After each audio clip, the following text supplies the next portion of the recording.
মৰমৰ ছাত্ৰ-ছাত্ৰী আজি দ্য ষ্টাৰী স্কায়াৰ 1 নম্বৰৰ নম্বৰ প্ৰশ্নটো কৰো আহা। নম্বৰ প্ৰশ্নটোত কৰিবলৈ কোৱা হৈছে হোৱাট ইজ সপ্তঋষি মণ্ডল। কি হয় সপ্তঋষি মণ্ডল? সপ্তঋষি মণ্ডল কি হয়? আৰু লগতে আৰু এটা প্ৰশ্ন সুধিছে what is it call in English.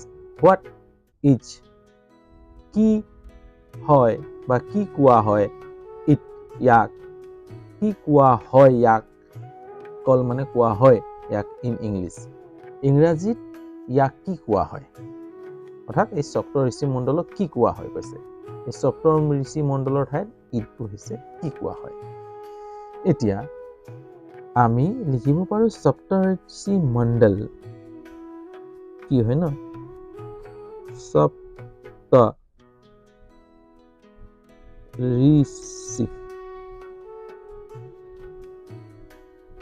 Mandal, সপ্তঋষি Mandal is লগাই দিবা ইজ। আচ্ছা কিতাপৰ পৰা চাই লওঁ কি লিখা আছে।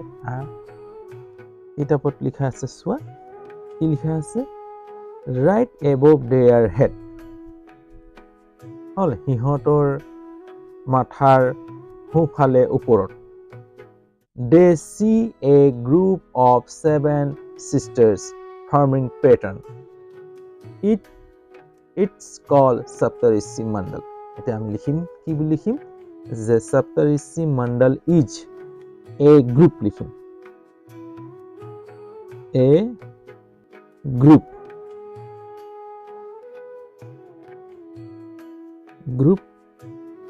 of 7 stars 7 stars forming a pattern. Saptarishi Mandal 7টা গ্ৰহৰ এটা চানেকি। forming a pattern. আচ্ছা আকৌ কি সুধিছে ইয়াক কি কয় ন, এতিয়া লিখিম আমি প্ৰশ্নত যাম।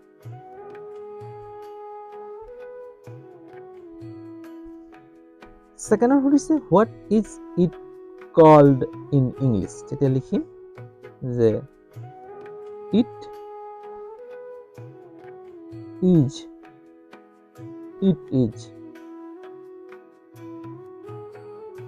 called, it is called কি বুলি কোৱা হয়, it is called পাঠলৈ so সপ্তঋষি Mandal, it is called Saptarishi Mandal and ursa major in English, আৰু ursa major ইংৰাজীত কয়।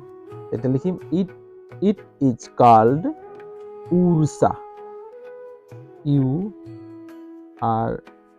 ursa major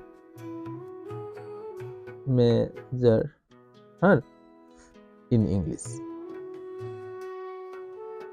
It is called ursa major in English.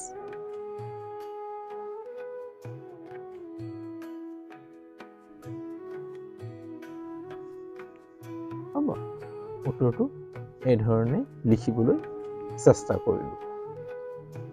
যদি উত্তৰটো বুজি পাইছা তেতিয়াহ'লে চেনেলটোক লাইক এটা কৰিবলৈ নাপাহৰিবা, আৰু চেনেলত যদি নতুন চেনেলটো ছাবস্ক্ৰাইব কৰি ল'বা, বেল আইকনটো টিপি দিবা যাতে সময়মতে মোৰ ভিডিঅ'সমূহ পাই থাকা।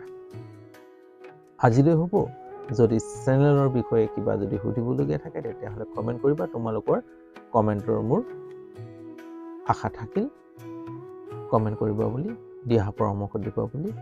আজিলৈ হ'ব, আকৌ এটা ভিডিঅ' বনাই এইদৰে লগ পোৱাৰ আশাৰে তোমালোকৰ ওচৰৰ পৰা আজি বিদায় লওঁ। বাই।